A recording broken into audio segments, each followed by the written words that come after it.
Que a graça do Senhor Jesus Cristo e o amor de Deus e a comunhão do Espírito Santo seja com todos vós. Amém. Este primeiro domingo de maio, 4 de maio de 2025, chamado terceiro domingo da Páscoa, convido a abrirem as suas Bíblias na passagem de Apocalipse, que nós temos lido, Apocalipse capítulo 5. Nesta passagem específica, nós encontramos vários pontos importantes. O primeiro deles é o livro selado, né? Dos versículos 1 ao 4. Depois o Cordeiro que venceu, versículos 5 a 7. A adoração que esse Cordeiro recebe, versículos 8 a 10. E a multidão de seres celestiais, versículos 11 ao 14. Muitas pessoas alegam que não gostam de ler Apocalipse porque não o entendem, né? E perdem uma das grandes bênçãos que nós encontramos, né, no versículo 3 do capítulo 1. Bem-aventurado aquele que lê e os que ouvem as palavras dessa profecia e guardam as coisas que nela estão escritas, porque o tempo está próximo. Essa é a primeira das 7 bênçãos que nós encontramos em Apocalipse. Aliás, em Apocalipse encontramos uma lista, né? Nenhum outro livro da Bíblia tem o número 7 tão marcado como em Apocalipse. Ainda ontem no estudo bíblico nós estávamos vendo, né, há uma série de 7s, tá? E muitos se fixam nos 7 trombetas, as 7 taças da ira, mas há muito mais do que isso, tá? Muito mais. As 7 bênçãos, a primeira: bem-aventurado aquele que lê e os que ouvem as palavras dessa profecia. As pessoas, não gosto de ler Apocalipse. E aí perdem essa bem-aventurança. Mas aqui no capítulo 5, como eu falei, nós temos esse livro selado. E quando nós lemos livro, não imaginemos algo como isso aqui, moderno, né? Isso aqui tem 5 séculos. Né?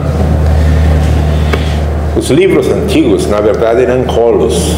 Aquilo que, os pergaminhos, sim, né? Dependendo do material com que eram feitos, eram chamados pergaminhos ou papiros, né? Então, mas eram rolos, né? Então, o que está escrito aqui é que havia um rolo escrito por dentro e por fora. Isso era não a característica de todos os pergaminhos, papiros antigos, de alguns, né? E quando era um documento oficial, ele era selado, né? Não precisava ser uma coisa rígida, né? Às vezes era um simples selo com cera derretida e colocado o anel da autoridade, né? Ou era feito com argila, amassado e colocado esse anel, que era o selo da autoridade. Então qualquer tentativa de abrir quebrava, e aí já estava comprovada, né, a falta de confiança naquele que era detentor desse rolo para ser lido. E aqui nós encontramos um que tem 7 selos, 7 desses selos, né? E a voz do anjo: quem é digno de abrir o livro e desatar os seus selos, de quebrar esses selos? E no versículo 3, ninguém no céu, nem na terra, nem debaixo da terra, podia abrir o livro, nem olhar Não somente abrir, não podia nem sequer olhar para ele. Nós poderíamos divagar sobre esta expressão nem debaixo da terra, porque é a mesma que encontramos no versículo 13. Toda criatura que está no céu, na terra, e debaixo da terra é a que está no mar. Nós poderíamos divagar aí à vontade, tanto que lá em Êxodo capítulo 20, a proibição é de não adorar nada do que há em cima, nem na terra, nem debaixo da terra, nem nas águas, nem fazer imagens desses seres e adorá-los como se fosse Deus. A religião oficial rejeita por completo que haja algo. Aí alegorizam isso dizendo, não, isso aí debaixo da terra são os mortos, os que já foram enterrados, né? Então debaixo da terra se refere a quê? Cadáveres? Não, isso são os que estão no inferno. Isso é uma ideia. Enquanto outros grupos dizem, não, existem seres, né, que estão lá no mar, mas essas interpretações são rejeitadas pela religião oficial, né? E nós não podemos ir além do que está revelado. A Bíblia só nos diz isso. Não nos explica que seres são absolutamente. Então nós podemos ficar até aqui, né? Ninguém no céu, nem na terra, nem debaixo da terra podia abrir, nem olhar o livro. E eu chorava. Quem eu? Eu, João, o apóstolo, né? Eu chorava muito porque ninguém for achado digno de abrir o selo, o livro, nem o ler, nem de olhar para ele. E disse-me um dos anciãos, aqui já entramos no versículo 5, que é a parte do cordeiro que venceu, né? Disse-me um dos anciãos, não chores, eis aqui o leão da tribo de Judá, a raiz de Davi, né? O sacerdote Jesus. E um dia desses, conversando com alguém, eu perguntei, meu irmão, mas e por que o Senhor Jesus é sacerdote? Porque ele não é da tribo de Levi. E nós sabemos isso. Ele não é da tribo de Levi, ele é da tribo de Judá.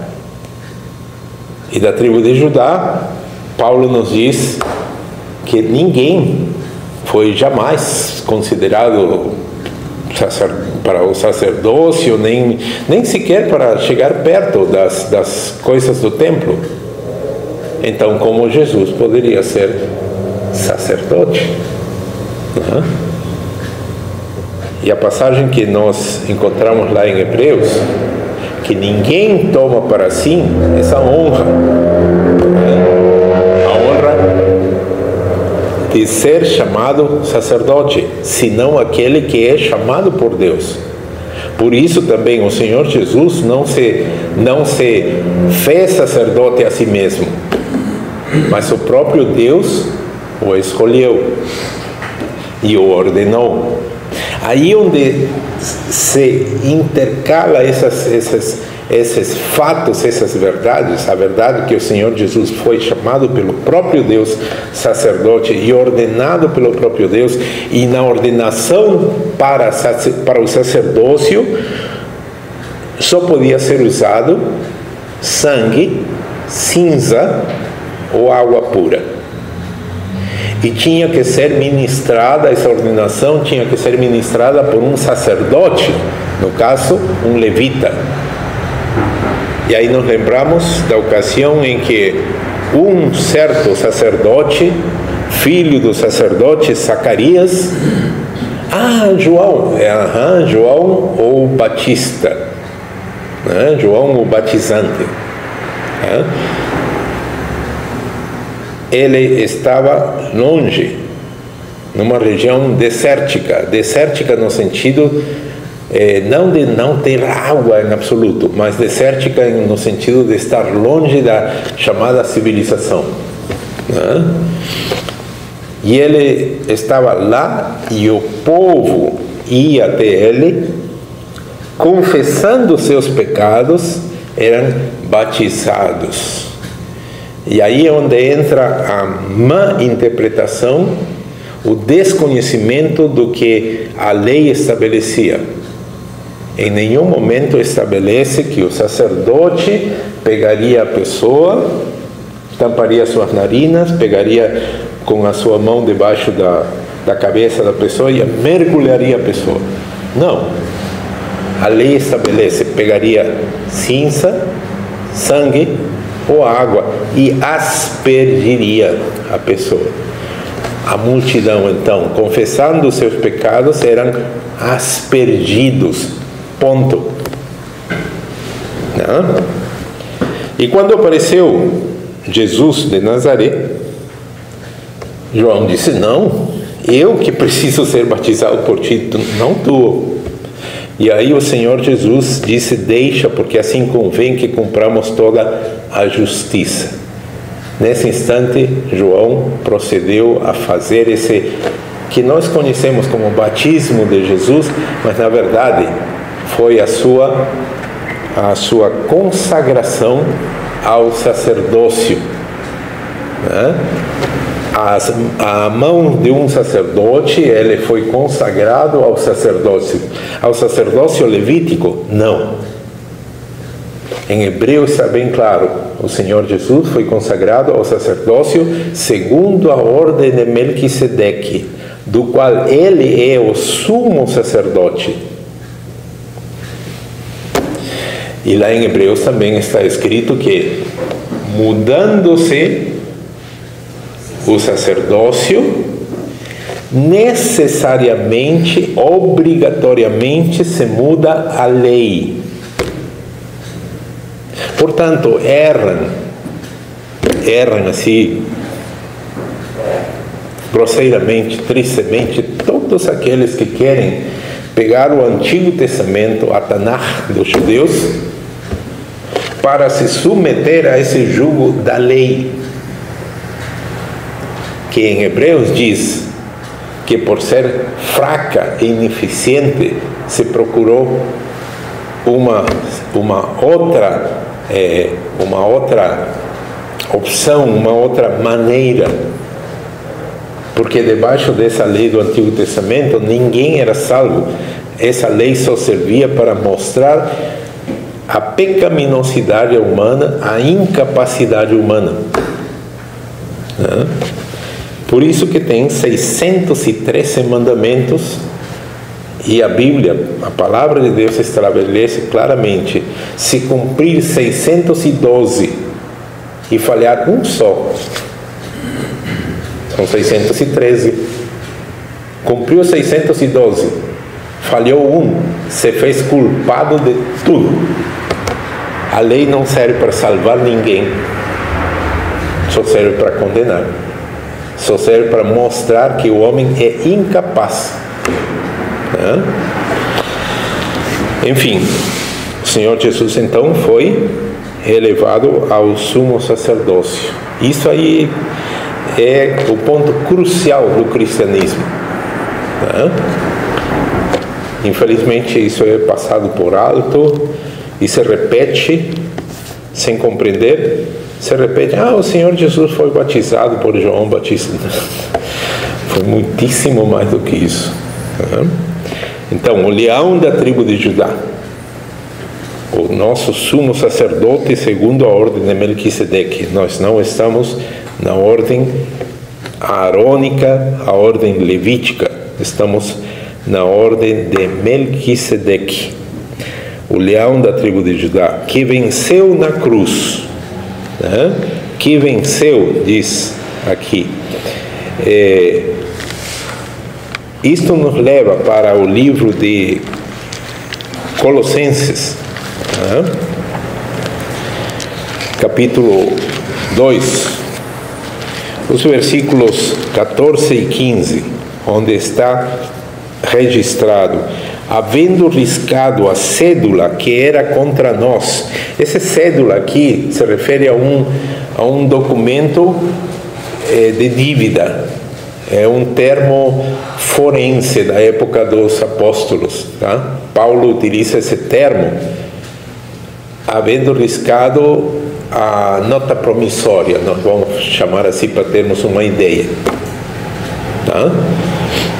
Um documento de dívida, havendo riscado a cédula que era contra nós nas suas ordenanças, a qual de alguma maneira nos era contrária, e a tirou do meio de nós, cravando-a na cruz.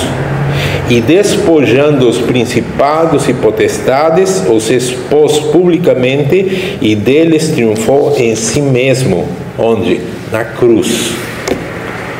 Há uns dias morreu o mais herético de todos os católicos,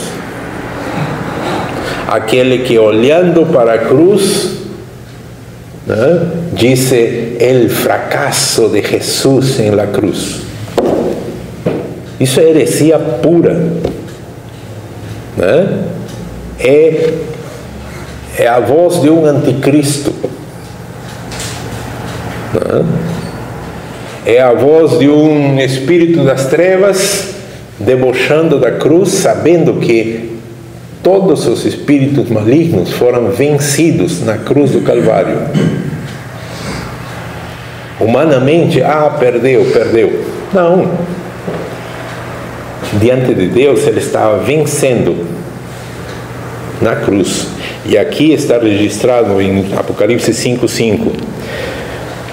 A raiz de Davi que venceu para abrir o livro e desatar os seus selos. Versículo 6. E olhei, e eis que estava no meio do trono e dos 4 animais viventes. Eu não gosto, eu já falei essa palavra, animais, a tradução não é a correta. Aqui se refere a um ser, que não é um ser humano. Tá? Animal para nós é abaixo do ser humano. E este é um ser que está acima do ser humano. Inclusive, se nós analisarmos, eles estão acima dos próprios anjos, dos próprios arcanjos. E essas palavras, anjo e arcanjo, está também... As nossas línguas não têm os termos adequados. O que significa anjo? Anjo simplesmente significa mensageiro, enviado. Ponto. Não descreve como eles são. Se nós dissermos um chinês, imediatamente nós imaginamos um homem aproximadamente 1,90 m, o cabelo assim bem encaracolado, pele negra. Não, de jeito nenhum, isso não é chinês. Nós imaginamos imediatamente, quando escutamos chinês, já sabemos imediatamente os olhos, uma série de características que são típicas. Um senegalês, imediatamente, um rapaz alto, loiro, olhos azuis. Não, senegalês, já imaginamos imediatamente um senegalês. Anjo, nós não temos como imaginar, porque nós não sabemos. Isso é simplesmente a atividade desse ser. Qual é a sua atividade? É um enviado, é um mensageiro, só isso. Não me transmite nada. Como são as suas características? Tem asas, não tem asas? Isso é outra coisa que foi inventada pela religião. Anjos com asas. A Bíblia não nos mostra isso. A Bíblia nos mostra que quando eles se apresentam, são homens, né, com uma aparência tão imponente que as pessoas caem por terra. Imagine isso, né? Que os joelhos ficam trêmulos, sem força. É o que aconteceu com Daniel, né?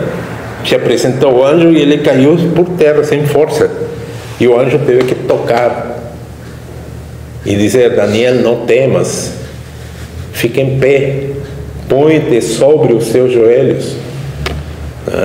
Que seres são esses? Não sabemos, nós não sabemos. A Bíblia não nos descreve nada desses seres que estão lá em cima no reino celestial.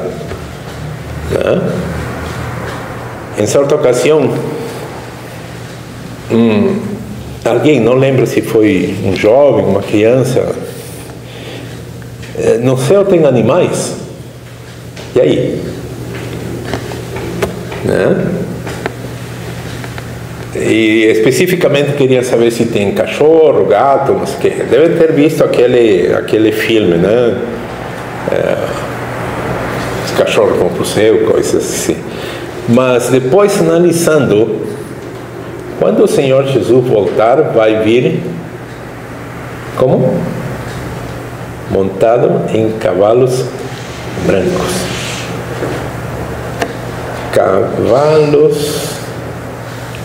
Nós não temos ideia que seres tem lá em cima.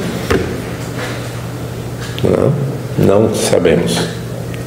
Então, esses 4 seres viventes aqui estão acima do nível humano, estão acima daquele nível que nós chamamos de anjos, mensageiros enviados. Arcanjos são os chefes desses mensageiros enviados, os arcanjos. A palavra arche significa aquele que tem poder, né? Autoridade. E esses seres estão acima deles. E a palavra de Deus ainda nos fala dos querubins e serafins. E esses 4 estão aí pertinho de Deus. Então é a elite desses seres do reino dos céus, né? E estes seres, os 4 seres viventes, versículo 6, e entre os anciãos, esses anciãos aí se refere aos 24 anciãos, que devem ser os sacerdotes levitas que Deus escolheu lá na época de Moisés, né? E todos os levitas, que eram uma tribo numerosa também, seguiam a sua ordem. Eram 24, cada um deles atendia dia e noite durante 15 dias. Percebe? 15 vezes 2 meses, 1 mês, são duas dessas turmas, vezes 12, 24, está aí. Tá?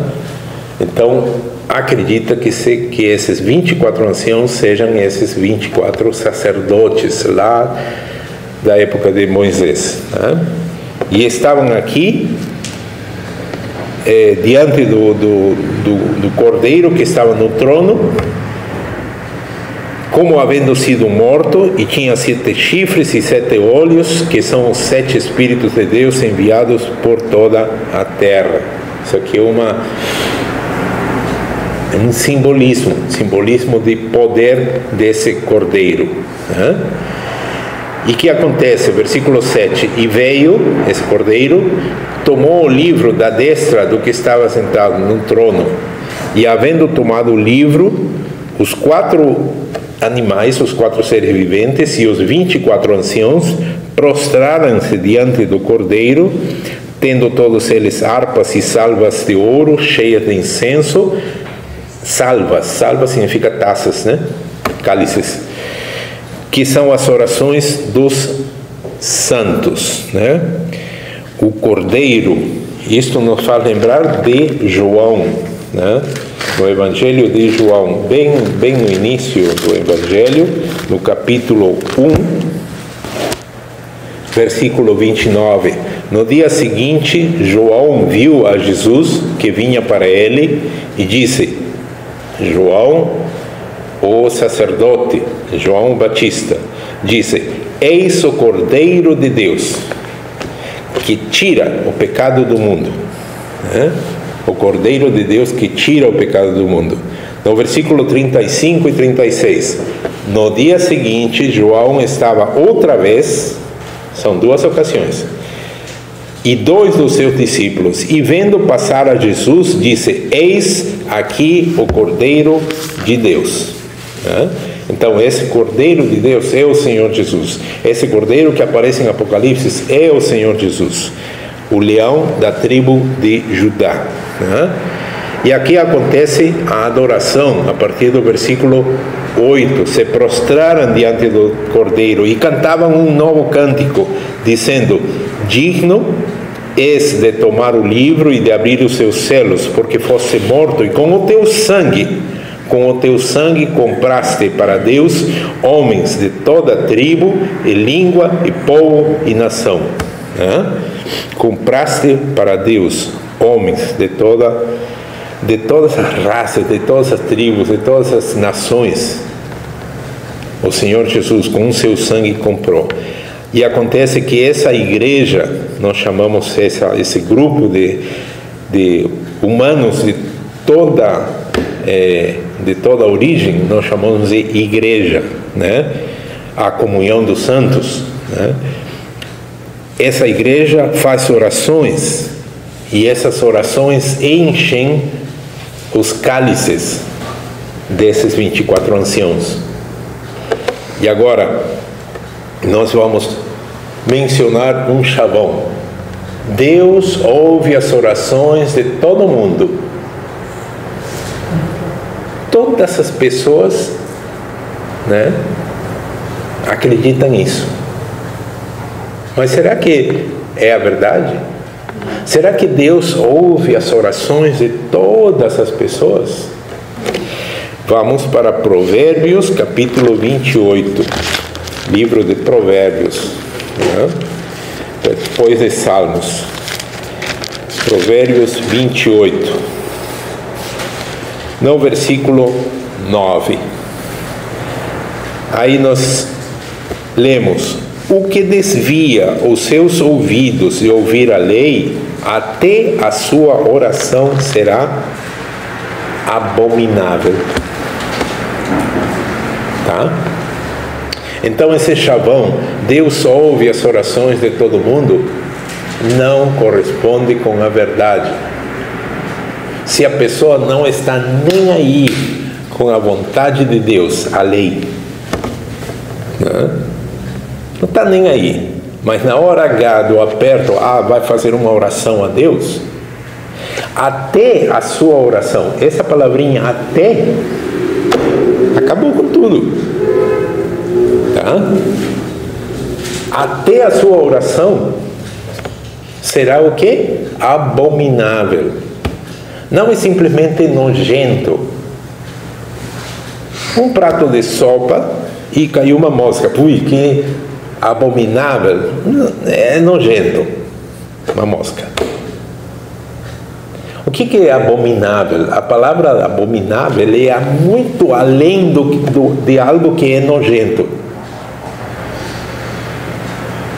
Uma ratazana amassada e saem as vísceras por todos lados, sangue e tal, num prato. Isso é abominável, isso não é somente nojento. Isso é abominável. Uma mosquinha que caiu num prato de sopa é nojento. Não chega a ser abominável. E aqui a palavra nos diz: se a pessoa não está nem aí com Deus, até no momento que ela ora, a sua oração é abominável. Deus não escuta as orações de todo mundo. Outra passagem no Novo Testamento, Lucas 18. Lucas capítulo 18, versículos 10 ao 14, onde o Senhor Jesus disse: 2 homens subiram ao templo para orar, um fariseu e outro publicano. O fariseu, estando em pé, orava consigo dessa maneira. Tem que impostar a voz. Oh Deus, graças te dou, porque não sou como os demais homens, roubadores, injustos e adúlteros, nem ainda como esse publicano aí. Jejuo 2 vezes por semana e dou os dízimos de tudo quanto possuo. Orava consigo, para si mesmo. O publicano, porém, estando em pé, de longe, nem ainda queria levantar os olhos ao céu, mas batia no peito, dizendo: ó Deus, tem misericórdia de mim, pecador. Digo-vos que este, o publicano, desceu justificado para sua casa, e não aquele. Porque qualquer que a si mesmo se exalta será humilhado, e qualquer que a si mesmo se humilha será exaltado. Deus escuta as orações de todo mundo? Não. Aquela oração: Senhor, te dou graças, ó Altíssimo Criador, porque eu sou bom. Essa oração é abominável. Deus não escuta todas as orações. Escuta as orações dos seus santos.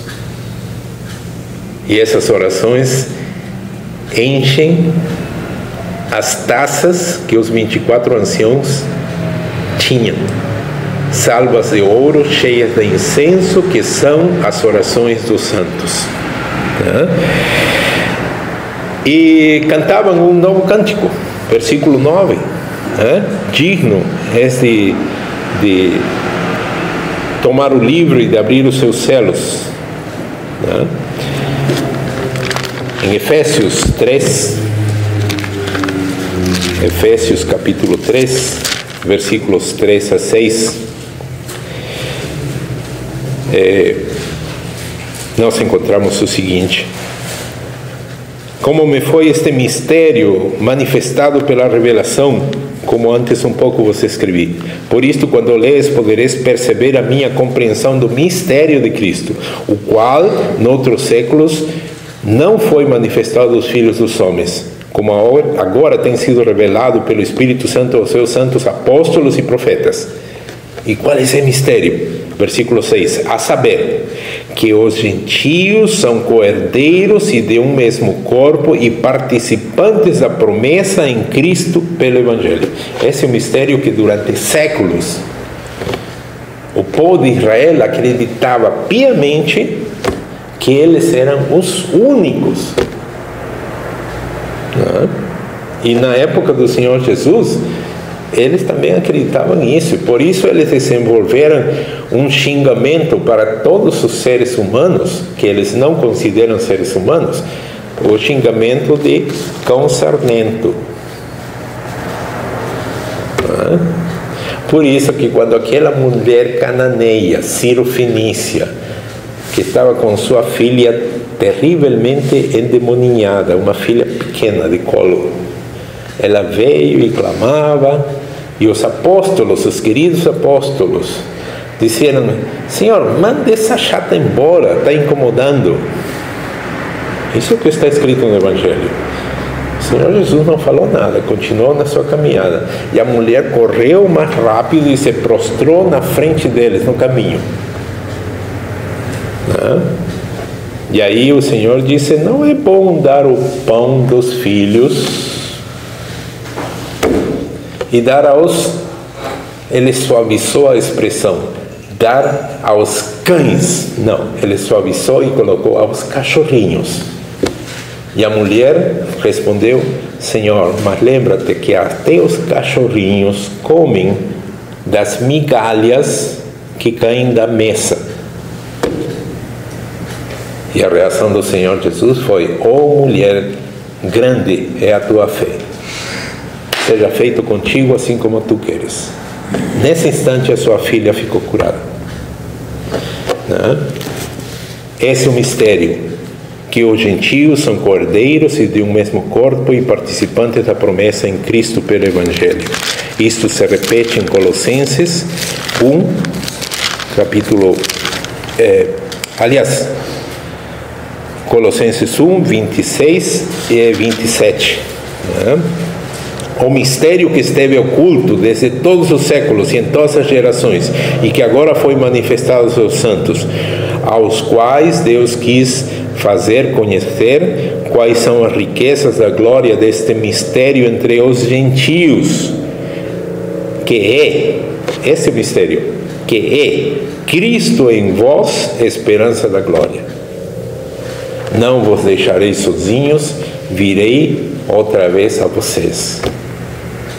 E se alguém me amar e guardar os meus mandamentos, viremos e faremos nele morada. E o apóstolo Paulo, escrevendo aos Coríntios, por exemplo, ele disse claramente: vocês não sabem que nós somos templo de Deus? Que os vossos corpos são templos de Deus? E essa é uma falha da igreja cristã. Como assim falha da igreja cristã? O templo não deveria ser varrido, cuidado, ornamentado, limpo?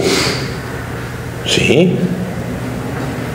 E falando especificamente do templo lá em Jerusalém, tinha até grupos, né, já determinados para isso. Nem todo levita era sacerdote, tá? Tinha umas famílias, uns clãs, né? Dessas famílias que eram para carregar água, para carregar lenha, outros eram para limpar. Então o templo tinha que estar brilhante às 24 horas por dia. Quem fazia? Esses aí encarregados. O que tem a ver com o nosso corpo sendo o templo? A igreja nos ensinou a cuidar da nossa saúde. Percebe? E quando começamos a analisar, então é pecado a gente não cuidar da saúde. É pecado mesmo. Deveríamos cuidar da saúde. Eu tenho 50 anos dentro da igreja cristã. Não é a minha idade é 60 e quanto? 67 vou fazer. Mas eu tenho mais de 50 anos então dentro da igreja cristã. E nesse meio século eu nunca ouvi pregação dizendo que nós temos que cuidar da saúde. Isso de uns anos para cá me veio à mente: olha, é pecado a gente não cuidar da saúde. Aumentando para mais, não é pecado. Então, o novo cântico nos céus. Compraste para Deus homens de toda tribo, língua e povo e nação. Não foi só Israel.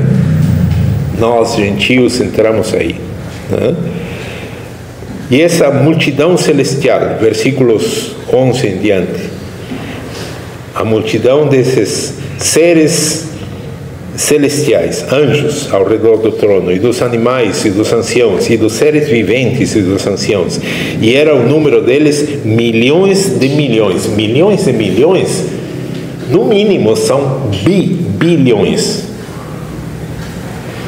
E milhões e milhões, mas isso aí não é trilhões, pastor? Sim, milhões e milhões é chamado trilhões em português, não é?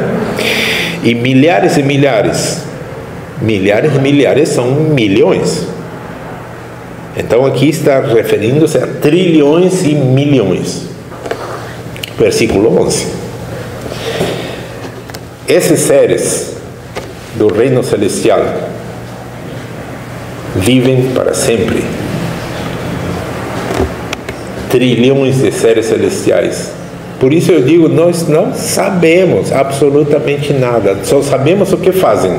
São mensageiros, são enviados. Só isso.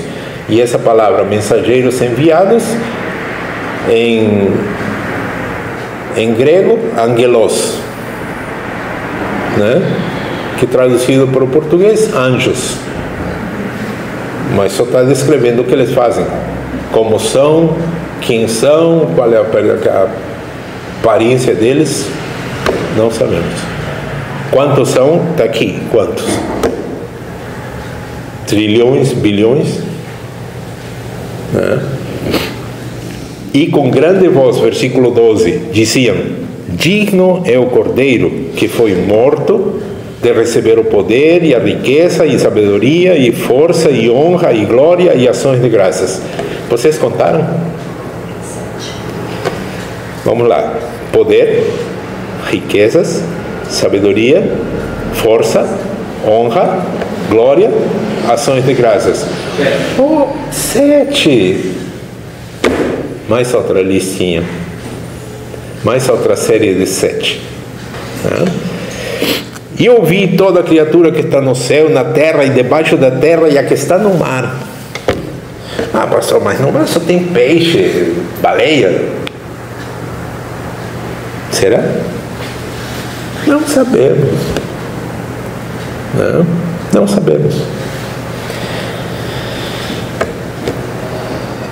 Dizer ao que está assentado sobre o trono e ao Cordeiro, ao que está assentado sobre o trono e ao Cordeiro, Pai, Filho, Espírito Santo, muitos unitaristas dizem Deus é um só, acabou. A mesma visão dos atuais judeus. Eles desconhecem, não. É um só.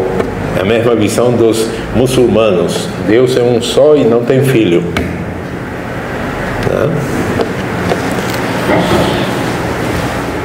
E aqui a palavra diz ao que está sentado sobre o trono e...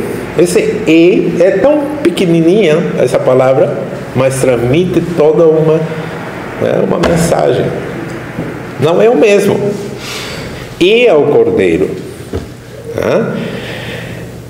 Sejam dadas ações de graças e honra e glória e poder. 4. Esse número 4 é outro númerozinho também considerado importante.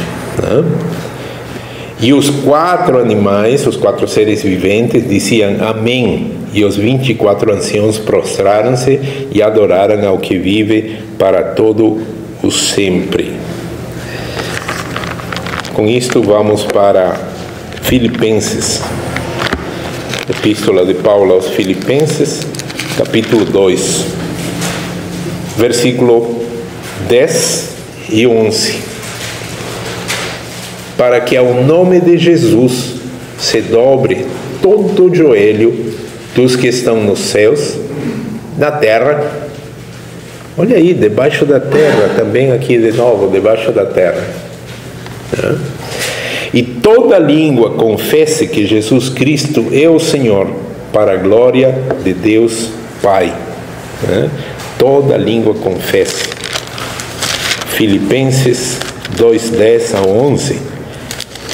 Nós podemos comparar com Efésios 1, 20 e 21.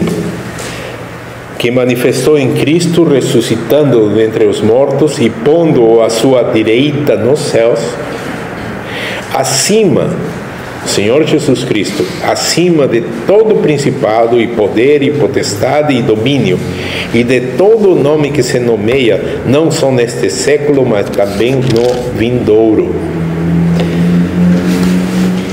Toda criatura confesse a Jesus como Senhor. Essa palavra Senhor tem um sentido de absoluto. Tudo está nas mãos então do Senhor Jesus. A igreja no mundo atualmente pode estar como estavam os discípulos. Isso está registrado em Mateus 8, em Marcos 4, em Lucas 8. Quando o Senhor Jesus, vamos ler em Mateus 8, versículos 23 a 27. E entrando ele no barco, seus discípulos o seguiram, e eis que no mar se levantou uma tempestade tão grande que o barco era coberto pelas ondas, e ele, porém, estava dormindo. E os seus discípulos aproximaram-se e o despertaram, dizendo: Senhor, salva-nos que perecemos. E ele disse-lhes: Por que temeis, homens de pouca fé? Então, levantando-se, repreendeu os ventos e o mar, e seguiu-se uma grande bonança. E aqueles homens se maravilharam, dizendo: Que homem é este, que até os ventos e o mar lhe obedecem? O que tem a ver com o que estamos falando? Tudo está nas mãos do Senhor Jesus. A igreja no mundo que nós estamos vivendo, nessa época tão conturbada que nos tem tocado viver, a igreja está com os discípulos. Mestre, o mar se revolta, as ondas nos dão pavor. Não se te dá que morramos? Mestre, o mar se revolta. E aí foram e chamaram o Senhor Jesus. O Senhor Jesus deu um puxão de orelhas. Por que temeis, homens de pouca fé? É o mesmo puxão de orelhas que nós recebemos. As coisas nos dão pavor ao nosso redor, mas tudo foi entregue ao Senhor Jesus. Quando Ele vier, quando Ele se levantar, repreenderá tudo e tudo lhe obedecerá. A nossa fé tem que estar nisto. Essa é a verdadeira fé cristã, é a verdadeira fé evangélica. É a fé que uma vez foi entregue aos santos. Que Deus nos conceda isto, hoje e sempre. Amém. Amém.